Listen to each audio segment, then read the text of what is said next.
a few years ago, I got a call from a relative of mine, and she lived in France, and said, your mother's dying. And I know,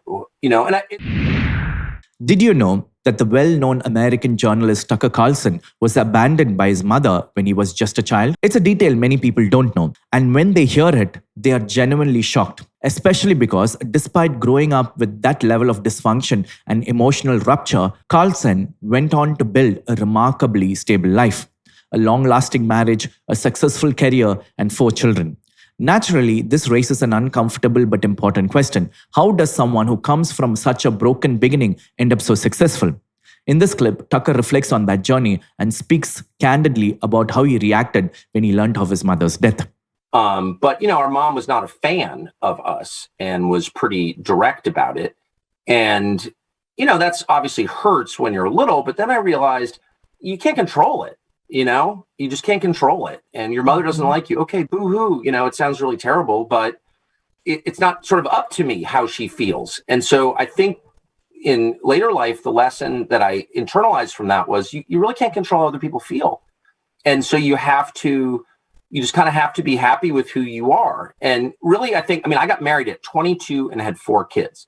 So looking back, it's hard to understand yourself except through your behavior, I think.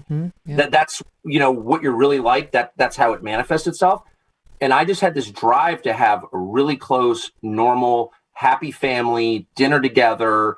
No one's doing anything weird. Do you know what I mean? Also, I grew up in Southern California at a time when people were doing really weird stuff, like for real. Even by modern standards, people were doing really weird stuff, really weird, really weird. So, and at the time I knew that, like when I was little in Laurel Canyon in LA, I was like, this is weird. I mean, the Eagles lived next door to us. It was like, it was just a wild time in the country. And so I didn't want that. I wanted a totally happy family where everyone's close and everyone's named after someone else. And like everyone gets together all the time. And I've had that, and it's the greatest thing in my life, and I really do not take that for granted. And a few years ago, I got a call from a relative of mine, and she lived in France, and said, your mother's dying, and I know, the funny thing is, God, I've never talked about this, but for all those years, I was a fully adult man working at Fox News when this happened, and I had always said to my wife, who I'd known, actually, the funny thing is, today is the 37th anniversary of when we started dating. So it's been a long time. Wow. And, sophomore year of high school? Yeah, first day, September 1984. So, but I've always said to her the whole time, I was like, she never met my mother, obviously. And I said, I feel great about it. I feel totally fine. I feel very well adjusted, especially when I stopped partying. But I'm kind of worried. I'm going to get a call one day from someone who's going to be like, this woman's been found dead and we think that she's your mother or whatever. I don't know anything about her. I don't know where she is. I'm totally cut off. I said to my wife for years, I would say, I hope it doesn't trigger some like collapse or something, where I go crazy. And the day it actually happened, I got this call like she's dying and in this weird little town on a farm that she lived on in southwestern France. And she was basically French at this point, spent her life there. You should go visit her. And so I called my brother and he's like, what? No. My son's got a soccer game. And I said, I feel the same way. I don't know this person. And actually, this sounds cold or whatever, but I had already kind of made my peace with this over many decades, over 35 years. And I didn't fall apart at all. I went out to dinner. I felt sad for her, I guess. I don't know much about her. She was an artist. She had shows, okay, I guess, and all that. But she wasn't part of my life. I wasn't part of hers. And I don't know. She wasn't your mother. Came. That reflection inevitably opens the door to a deeper moral and spiritual question. Speaking as a Christian and without judging Tucker for his personal decision not to visit his mother while she was dying, the Catholic perspective would still gently suggest that he ought to have gone. The reason is simple, though deeply demanding. God places us within a particular family and entrusts us with particular people to love, not because they are easy, admirable, or emotionally safe, but often precisely despite their weaknesses, wounds, and moral failures. What Tucker's mother did to her children was undeniably traumatic and left real scars. That pain should never be minimized, but still, another person's wrongdoing does not determine our moral agency. Their sin does not excuse us from choosing virtue. Our response remains our responsibility before God. Scripture reinforces this moral logic. St. Paul tells us, do not be overcome by evil, but overcome evil with good. We see this lived out powerfully in the life of King David. David had every human reason to kill Saul when he found him vulnerable in the cave. Saul had betrayed him, hunted him, and sought his life. Yet David refused, saying, I will not lift my hand against the Lord's anointed. And he let Saul go. In that moment, David chose restraint over revenge, virtue over impulse. Catholic wisdom reminds us that love is not primarily a feeling, but an act of the will, a deliberate choice to seek the good of the other, even when the heart resists.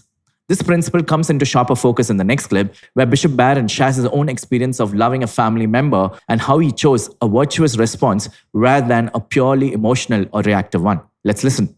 And I want to tell you about a member of my extended family who's always caused me to reflect on things more spiritually and theologically. Talking about my Uncle Tommy. Uncle Tommy was my father's older brother, though he outlived my father by many years. And Uncle Tommy was in the Second World War. He must have been in his early 20s in those days. And he was sent over to England and then over to Europe. And in 1944, in that winter of 44, he fought in the Battle of the Bulge. Anyway, he comes home from the war. And, probably today we would say he was suffering from post-traumatic stress, or we'd have some way to diagnose what it was. But whatever happened to him over there affected him very negatively. And Uncle Tommy just had a difficult time when he got home. Couldn't hold a job. He got several different jobs and never had them for very long. Fell into conflict, or he was afraid to go to work or whatever. He never married, so he couldn't really get his personal life quite in order. And he was probably looked upon by a lot of members of his own generation as, well, poor Tommy, poor Tommy. Well, I'll tell you though, we kids loved him. So as his siblings had kids, me and my cousins, we would gather at Grandma's house for all the great events. And, the adults were all there, and they were, of course, good to us. But Tommy was especially our friend. He would play football with us. I have very vivid memories of playing football on the street in front of my grandmother's house, and Tommy acting as the coach and the quarterback. And I learned a lot of sports as a kid from him. I remember going to Angel Guardian Orphanage. Chicagoans know what I'm talking about. And racing with him around the track. I remember playing basketball with him as a kid. The other great gift that my Uncle Tommy had was, I'm all Irish, both sides of my family, and he was like uber Irish. And had the Irish gift of storytelling and of jokes and humor. We just died laughing as he would tell us these marvelous stories, which he found very amusing. And often I think we laugh more at his laughter. Anyway, he was marvelous, raconteur, and he would tell us the stories, and he'd play sports with us, and he was just he was a great friend. I think what happened to a lot of us cousins as we got older, we found that maybe we had kind of outgrown Uncle Tommy, and then we began to move on with our lives and so on. He lived with my grandmother, and she lived to be quite an old lady, and when she died, Uncle Tommy was kind of lost, and we got him an apartment, and he would stay there for a time, but then he'd drink too much, or he would lose the place or whatever. It just was difficult to keep him kind of in one piece. So anyway, years go by, and he hung in there, and he was a churchgoer. He was a man who took in from his parents a deep Catholic faith and practiced it. Well, anyway, he becomes eventually a fairly old man, and it was just, how shall I put it, kind of difficult for different reasons for Tommy to come to the family gatherings. Anyway, why do I tell you this story about Uncle Tommy? Because I'd be willing to bet almost everybody listening to me has got someone in your family like Uncle Tommy. I bet everyone's got someone who's maybe not, completely put together, someone whose life kind of got off the rails at a certain point, someone who doesn't quite fit in, maybe is a little bit eccentric. And you probably spent some time with them just in the last couple of days. What do families teach us? One lesson, I think, is we don't always get to choose the people we love. But we're given people that we're then called upon to love. So there were, lots of people in my family, my extended family, who were very lovable, who had, nothing but good qualities and were easy to spend time with. There's someone like Uncle Tommy, who did have marvelous qualities, who was a dear friend to us, especially when we were kids. But who was also, I don't know, kind of a difficult personality. Maybe be pretty easy to say, Tommy, I'm not going to deal with him. But I think God, through our families, is giving us the people he wants us to love.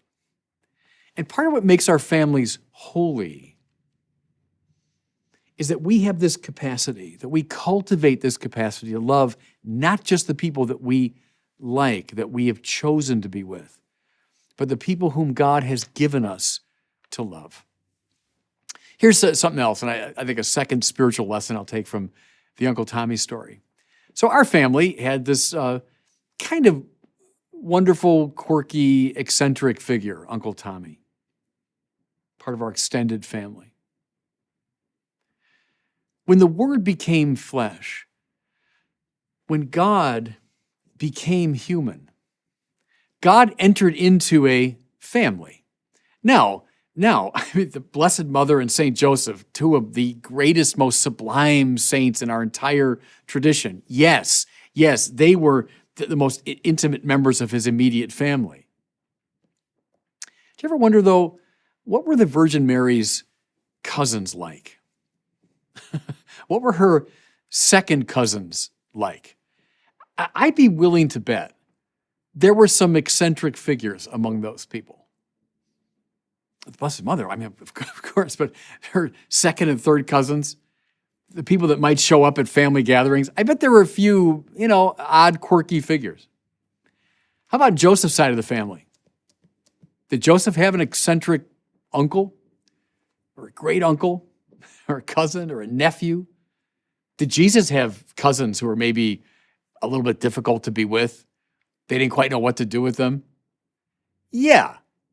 In fact, go into those great genealogies in the Gospels that tell the story of Jesus' extended family going back in time. Are there heroes? Yes, indeed. But are there a lot of shady characters too? You bet. A lot of questionable figures. Absolutely. And here's the point, everybody, in my second spiritual lesson. God saw fit to enter into just such a family. God saw fit to enter into this intimate connection, yes, with the Blessed Mother and St. Joseph, but also with all these other people that were connected to them. All these different relatives, all these quirky members, undoubtedly, of their family. God loved them too. Loved the heroes, you bet, and loved those who were a little bit off kilter. And see, that's the reason why we are called to love those that God has given us to love. Not just those that we like, not just those that we choose, but the ones that God has given us to love. So maybe on this Holy Family Sunday, I saying a special prayer for Uncle Tommy, who was a good friend to me when I was a kid, and who was a marvelous figure, and a quirky, eccentric, flawed figure too. Okay, maybe you can say a prayer for the Uncle Tommy in your life, and realize that you're called upon to love, all those that God has given you to love, because that's the way He entered into the human family. And God bless. This is something many of us can relate to. Not everyone is lucky or blessed enough to be born into healthy, mature, and loving families. Some people genuinely draw the short straw. Difficult parents, strained sibling relationships, or unhealthy dynamics with the extended family. This is a hard reality, and Scripture itself is honest about it.